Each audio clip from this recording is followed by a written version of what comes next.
Iniciamos su programa. En concreto.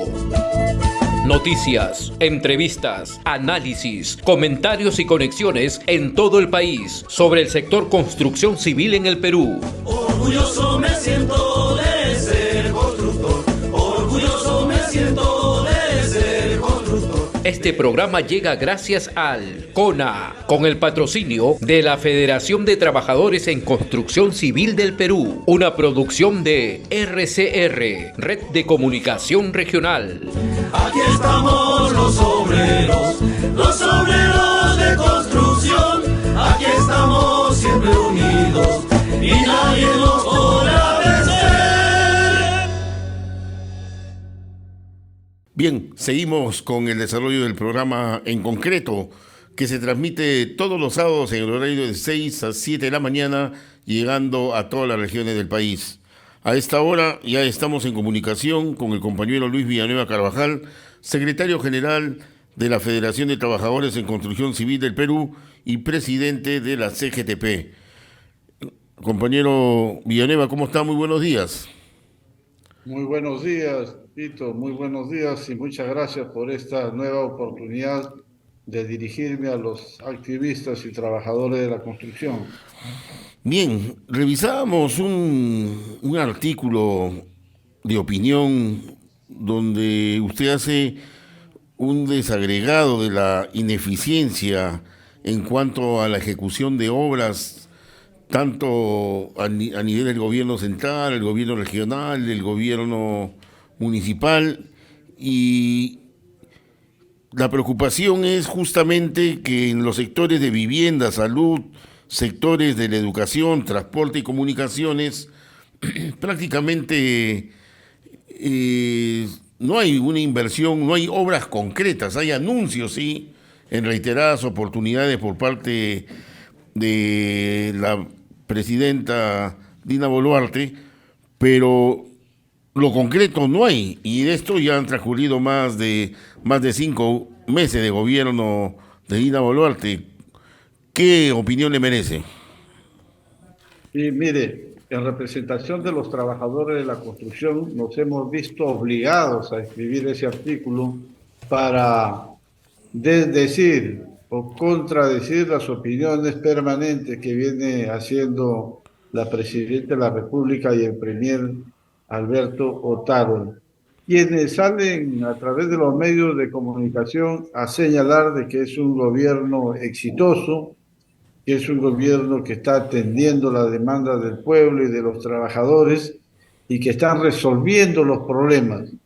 Todos sabemos que eso no es así. Este es un gobierno inepto, es un gobierno que, vamos a decir, está muy lejos de ser eficiente, porque todos sabemos que además de tener los problemas sociales y las protestas de principio de año, también ha habido los embates del clima, la lluvia, ¿no? O sea, tanto en el sur del país como en el norte, no ha habido condiciones o no ha habido posibilidades para ejecutar obras. Por eso es que la construcción ha caído en el primer trimestre de este año 16 puntos.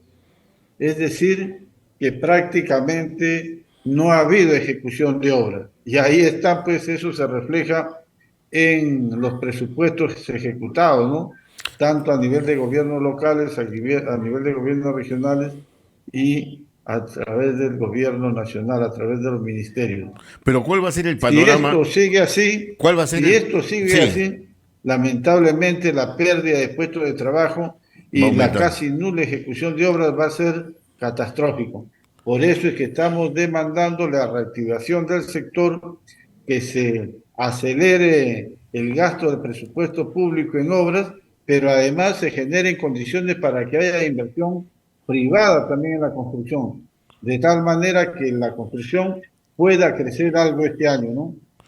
Justamente, si esto se está dando a ese ritmo muy lento, muy bajo, ¿y qué va a pasar con lo que ya se está anunciando con el niño costero que que está casi a un 85% que va a haber en los próximos meses. ¿Va a seguir el Mire, pretexto de que el niño costero no nos impide la realización de obras? Más o menos ese es el derrotero. es que si es que esto sigue así, lamentablemente no se va a ejecutar las obras que queremos. Lo único que se puede hacer actualmente en el norte, antes de que llegue el fenómeno del niño, no es construir nuevos proyectos. Lo que se tiene que hacer son obras de prevención. Se tiene que acelerar la construcción de diques, en la construcción de muros de contención, se tiene que descolmatar los ríos. Entonces, ese tipo de obras, porque ya se está anunciando que a mediados de agosto empieza el fenómeno del niño. Entonces, eso es lo que se tiene que hacer. Y sí, también se tiene que acelerar todos los proyectos que ya están en ejecución. Hay un gran número de colegios, por ejemplo, que se han licitado, ¿no? Eso, carreteras, en los sitios donde se puede construir y se puede seguir avanzando. Agua y desagüe que tanto daño o que tanto falta hacen al más del 40% de la población. Hay mucho que hacer, lo único que se necesita es funcionarios más eficientes. Y lo otro es que si queremos sacar nuevas obras, lo que se tiene que hacer es derogar la actual ley de contratación del Estado y aprobar una nueva ley de contratación de obra pública para que las licitaciones se hagan más eficientes y la corrupción en los procesos de licitaciones sean nulas, ¿no? Ahora, definitivamente la inversión que puede hacer el Estado en cuanto a infraestructura a nivel nacional, y al Estado me refiero también gobiernos regionales y el gobierno municipal, ¿cuánto generaría, por ejemplo, en una inversión de un 30% del Tesoro Público, cuánto generaría de empleo para su sector? Mire, en el mejor momento de la construcción han trabajado alrededor de 450.000 a 500.000 trabajadores en las diferentes obras a nivel nacional. Ese ha sido en su punto más alto. Creemos nosotros que eso sí se puede hacer. ¿Cómo?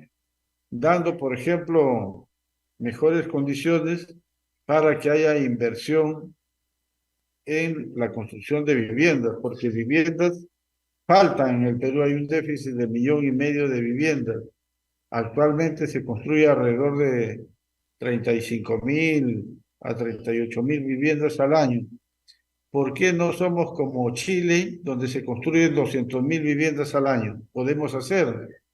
Lo único que falta es que el gobierno, vamos a decir, de mejores condiciones para que las empresas inmobiliarias puedan ejecutar ese número de viviendas, y además se tiene que mejorar los programas de techo propio, mi vivienda y todo el tema hipotecario a través del sistema financiero.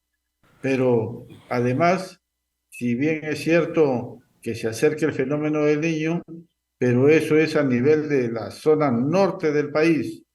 Tenemos todo el centro y el sur del país para trabajar no solamente el mantenimiento de las carreteras, sino construir nuevas carreteras, ¿no? Y nueva infraestructura. Tenemos un déficit en electricidad, en la comunicación digital, en aguas, desagües, mejorar puertos, y todo eso se tiene que hacer a la brevedad posible, ¿no? Todo depende, como hemos dicho, de que los funcionarios sean más expeditos, ¿no? En la tramitología, y, y una nueva ley de contrataciones también para acelerar las licitaciones y anular, como lo vuelvo a decir, la corrupción.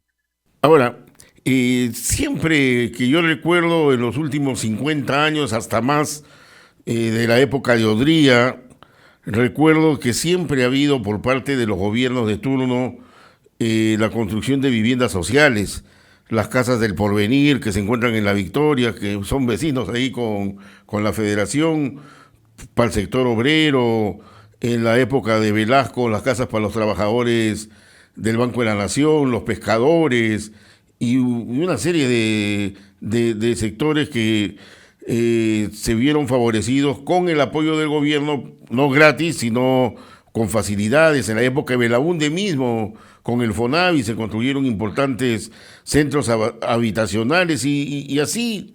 Pero en los últimos años ese tema ya no se ha dejado, parece que mucho a la iniciativa de la empresa privada, y el Estado no ha asumido como una necesidad de un derecho humano la necesidad de la vivienda para el peruano, para el ser humano, ¿no? Miren, es cierto, pues las viviendas de interés social, netamente de interés social, se dejaron de hacer desde el cambio de la Constitución en el año 93, ¿no? Esas casas que se hacían con los fondos de FONAVI y a través de la Empresa Nacional de Construcción y Edificación, ENACE, se dejó de hacer el año 93 y ya no se ha hecho más. Es cierto también que tenemos un programa exitoso de vivienda, pero como lo ha señalado, son iniciativas privadas, ¿no? Donde solamente tiene acceso las clases A, B y C, las clases que tienen capacidad de ahorro y además tienen, vamos a decir, acceso al sistema financiero. Pero las clases D, E está totalmente olvidada respecto a la vivienda. Se tiene que pensar en la construcción de ese tipo de vivienda. Y si no se puede construir la vivienda, por lo menos hacer habilitaciones urbanas, hacer habilitaciones urbanas y no dejar que ese gran bolsón de peruanos que no tienen acceso al sistema financiero y no pueden acceder a los programas actuales de vivienda, no sean presa fácil de los traficantes de terreno. Entonces, si el Estado hace habilitaciones urbanas, ahí se puede colocar a este sector de pobladores, ¿no? Entonces, hace falta verdaderos programas de interés social para esas clases que no tienen capacidad de ahorro y no tienen acceso al sistema financiero. Ahora, ¿cómo entender, compañero Villanueva, cómo entender de que en la ciudad de Lima, con 10 millones de habitantes, aproximadamente 1,5 millones de peruanos no cuenten con agua y desagüe? La creación o la construcción de nuevas viviendas sin tomar en cuenta esta precaución del agua y desagüe prácticamente nos pone en una situación muy difícil. ¿Qué va a pasar acá unos 10 años más?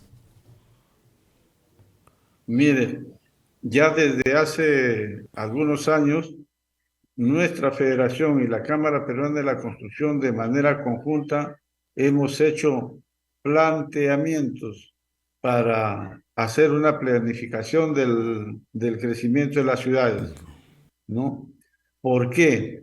Porque las ciudades crecen de manera desordenada, sin planificar y de acuerdo a las actividades ilegales de los traficantes de terreno.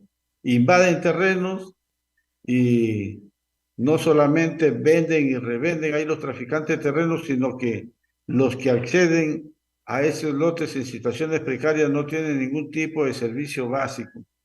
Y poner servicios básicos en esos lugares no solamente es más costoso, sino es más engorroso.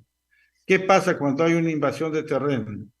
Primero, que para que haya un saneamiento y esos pobladores puedan tener un título de propiedad pasan 25 o 30 años, ¿no? Porque en tanto no tengan un título de propiedad, el Estado no puede poner servicios básicos. No puede haber agua, no puede haber desagüe, no puede haber veredas, no puede haber pistas. Entonces, y cuando se hace, sale muchísimo más costoso. Por eso sale no solamente más económico y las ciudades crecerían de manera ordenada y como debe ser, si es que empezamos a planificar el desarrollo de las ciudades y de esa manera crezcan, ¿no? Es una situación bien delicada y más aún cuando en cierta medida vemos que las principales autoridades municipales, estamos hablando de los alcaldes distritales, al menos de la Gran Lima y en muchas regiones del interior del país, son los cabezas visibles del tráfico de terreno, ¿no?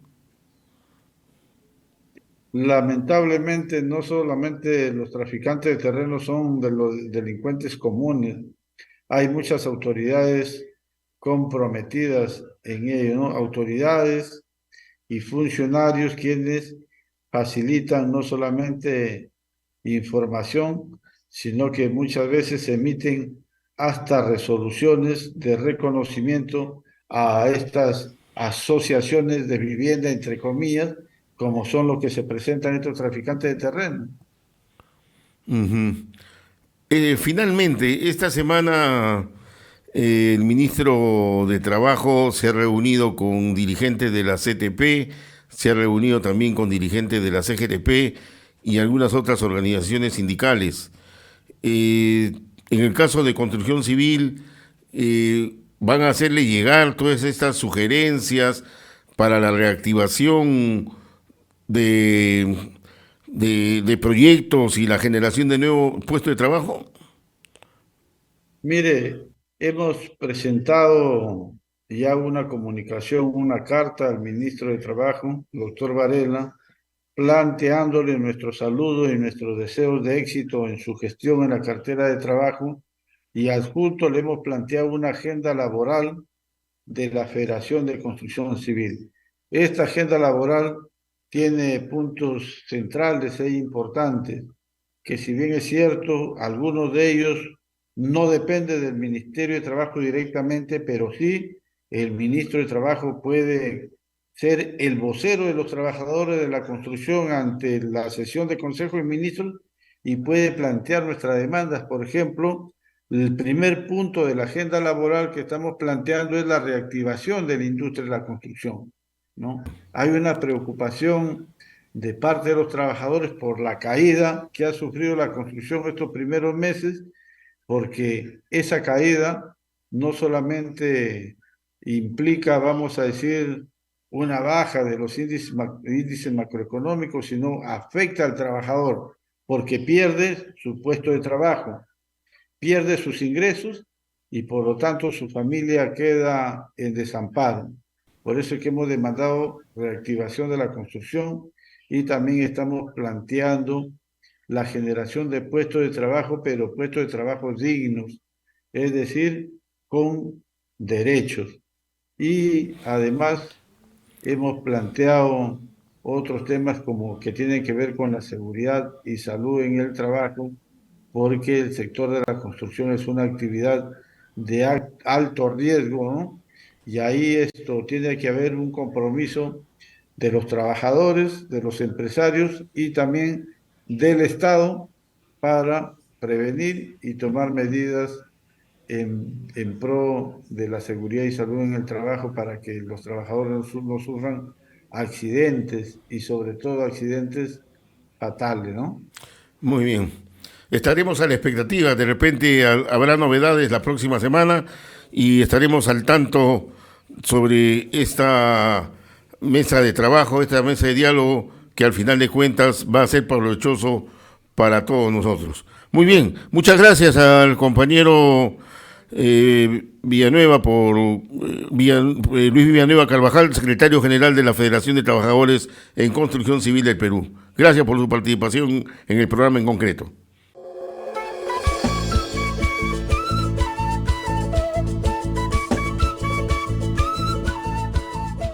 Hemos presentado En Concreto.